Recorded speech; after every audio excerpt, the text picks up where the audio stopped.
Patanjali is the first man who declared spirituality does not need any faith. Just like a chemistry, A plus B equal to C. You can do this, do that, you will have the enlightenment. Till the time of Patanjali, it was not possible to put the whole thing across the table in the form of facts and figures. Just because of Patanjali, Patanjali is the only reason, the one and only reason who made we spiritual people to sit and face directly, face to face, the great scientists. Because the terms of logic, the terms of mathematics, in terms of analysis, in terms of facts and figures, we have only one book in the spiritual world, that is Patanjali's Yoga Sutras. All the other books, they speak about the path and the goal, but they never speak about the why, how and the why. Patanjali is the first man who speaks how and the why. So, few aphorisms, few sutras from the Patanjali, I will try to comment on these 3 days. This is a series of discourses, 3 days discourse. I will be speaking 8 steps to enlightenment. According to Patanjali, the great spiritual scientists, 8 steps to the enlightenment. The 8 steps which he gave, I'll try to explain, I'll try to express my understanding on those 8 steps. Of course, to show the greatness of the Patanjali, I have compared the other societies, other cultures. Please don't misunderstand. Don't think anybody is low. But to make you understand, I have no other way to show or to express the greatness of the Patanjali. Only when you understand the importance of the man and his mission, you will be able to attend, you will be able to listen totally, carefully. Otherwise you will miss, just as you missed the first story. As you missed the first story, you may miss the whole story. Patanjali gives 8 steps to enlightenment. Essence of Patanjali is called Ashtanga Yoga. 8 steps to enlightenment. That 8 steps, I'll try to explain. 8 steps to Patanjali, 8 steps to enlightenment, as explained by the Patanjali.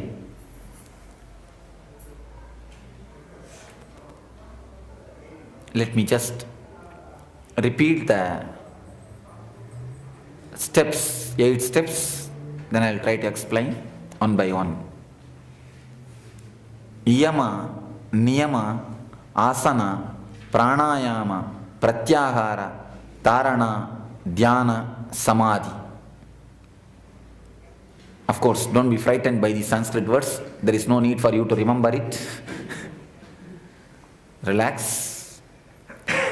In these 8, first 3, the Iyama, Niyama and Asana belongs to the layer of body. All these 3 are physical. The next, Pranayama, Pratyahara, Dharana. These 3 belongs to the layer of mental, psychological. Dhyana and Samadhi belongs to the layer of spiritual, consciousness. So, today we will see the first 3 things belongs to body. Tomorrow we will see the next 3 things which belongs to the mind. Day after tomorrow we will see the last 2 things which belongs to being or consciousness. Body, mind and the soul.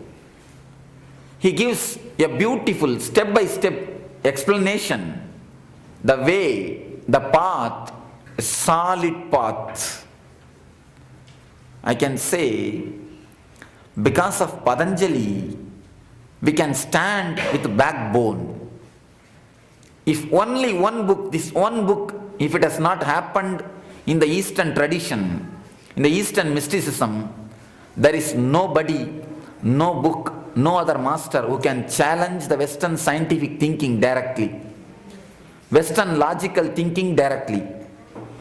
Because in the Western logic, they say, according to the science, according to their system, they say A plus B equal to C. Whether I do it, or you do it, or he does it, or she does it, A plus B is C. It is proved. They question you. They question the spiritual masters. Do you have something like this straight? Do you have something like this, a clear cut?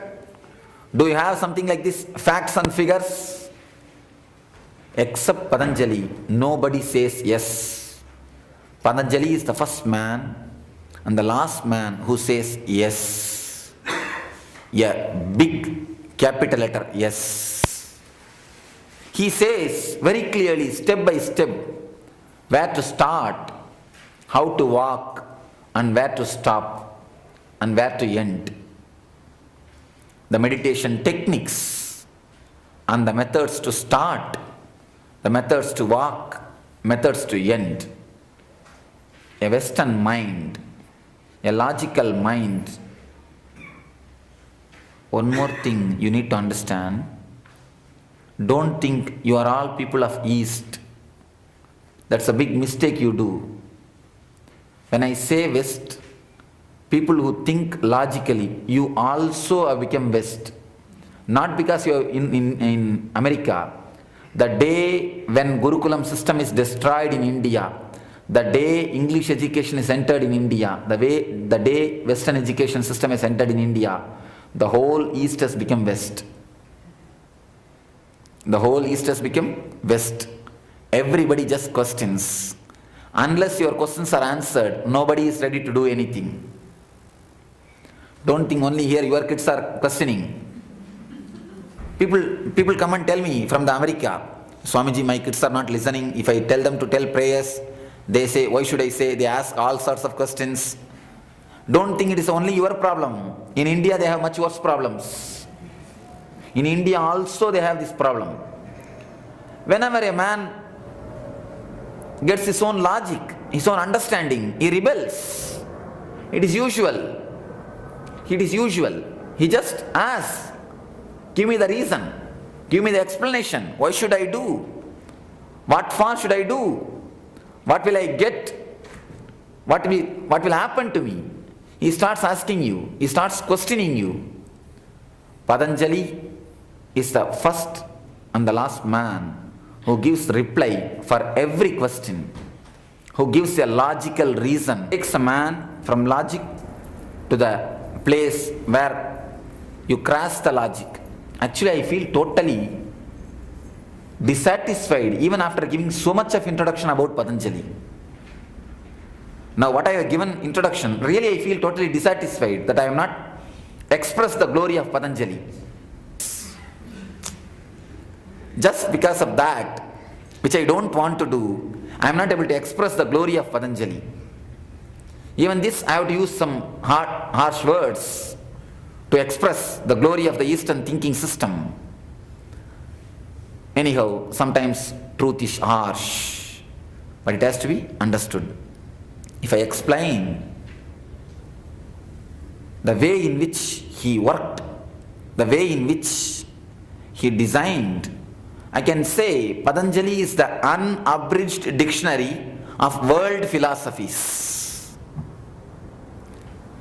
Any philosophy, the whole world philosophies, you can classify in two ways. One is who follows Patanjali and who refuses Patanjali, that's all. But you can't go beyond Patanjali. Either you have to accept Patanjali or reject Patanjali. But Patanjali will be the center.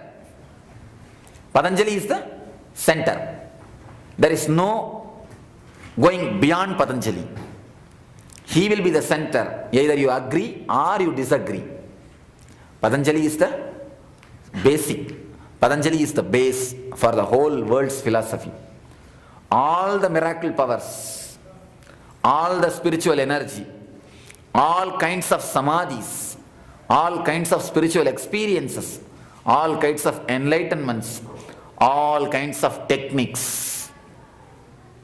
If you light the lamp in the house and sit in front of the lamp, even that is a technique. Even that is from Patanjali. The origin is from Patanjali. From the first simple thing of lighting a lamp to the level of dropping your consciousness and merging into enlightenment. Anybody who enters a spiritual life, what you do first? The first step is you will learn how to light the lamp in the puja room.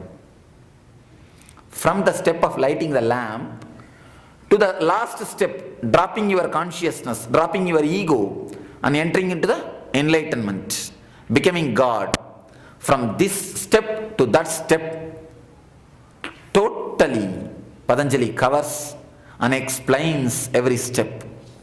That's why I say he is an unabridged dictionary of world philosophies. I will give you the core of his teachings, what he means by his sutras. He has written a beautiful book called Patanjali Yoga Sutras. He has written 3 great books. One is Vyakarana, the Mahabhashya on Panini Sutras. Another one is on medicine.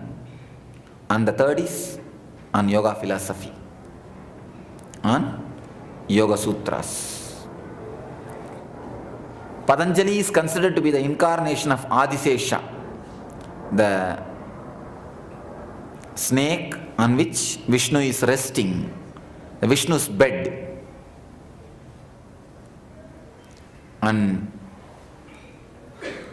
the small story of how the Yoga Sutras are created.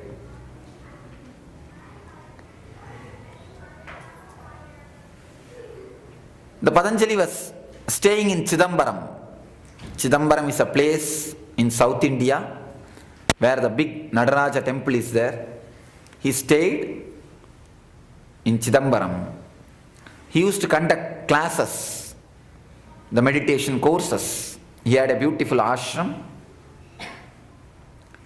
Whenever he used to speak on these Yoga Sutras, the one tongue will not be sufficient. Now I understand why the one tongue is not sufficient. To speak about Patanjali itself, I feel so dissatisfied.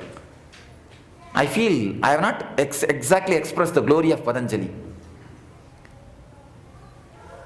To speak about him itself, one tongue is not sufficient. Then how much he would have felt insufficient to speak his philosophy. So he feels that one tongue is not sufficient. So he used to take the Adisesha Avatara, his original form, and used to speak in 1,000 tongues. And 1,000 disciples used to sit and write down whatever he speaks. For each phase, one disciple will sit and write down. When he takes that form, his energy will not be tolerated. The energy will be too much. So disciples cannot directly sit in front of him. So they used to put a big curtain in front of him. He will sit behind the curtain and he will speak. Disciples will note down. He said to the disciples, for no reason you should either pull the curtain or nobody should go out of the hall. Nobody should leave the hall, because in front of the master itself people sleep, doze and do all sorts of things. And if he is not there, what will they do? Sometimes they run away, or sometimes anyhow they doze off or they run away.